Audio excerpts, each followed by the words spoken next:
God is good. Wrong lai. God is good. All the time. Naka.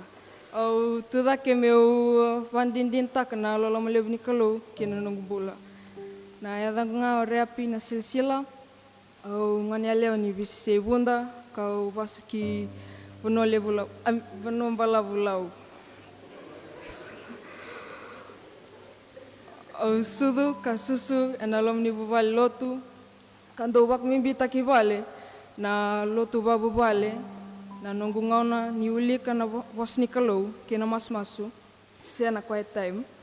Na tiko na lotu na be Sigatabu kando lako na be songgon ni lotu kau lewena ka bakai tabi takiau na Sunday school kena junior MF.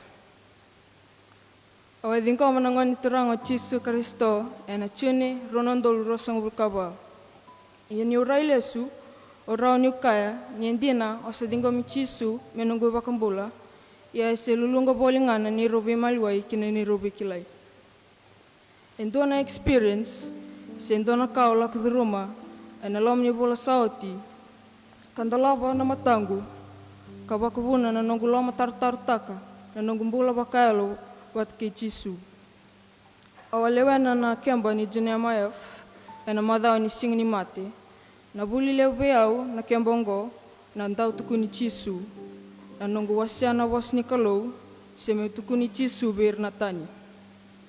Oban dindin taka nioti na kembongo ni ndondono mitarai dake na nungu bekilai wakaelo watake Jisu. Enangai rau kena beau ndau Tukuni Jisu ber na tani. Obakilani sa tekvu me babalati Yalo na nungu Bula.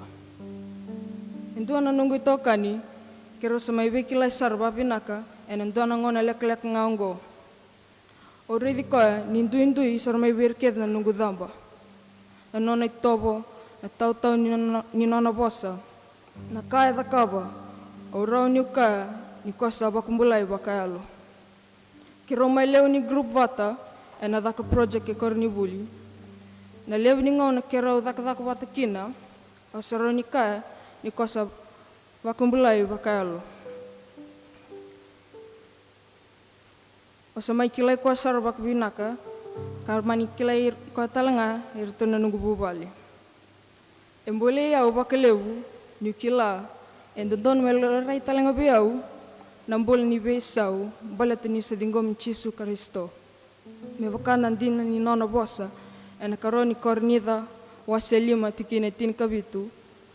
Ia ke bekasa tubat ke Kristo yang dona tamata sanga imbuli bau salak tana beka makau raida sayad me bona ka kedenga. Oba binu binak taka na nona weboro taki na altambu kena nunggu Bula. E baka buli diau na lom ni beka e baka tara me ulak rumah ya balati kambole na nunggu Bula bakalo. Na baitokani ke Jisu sai koya na nunggu ding tak Jisu and nunggu lako and a singa. It's a daily commitment. Oban din taka, ni sing lako raurango. Ia sayal takiau kina. Meu bekila ibabinaka ki Jisu.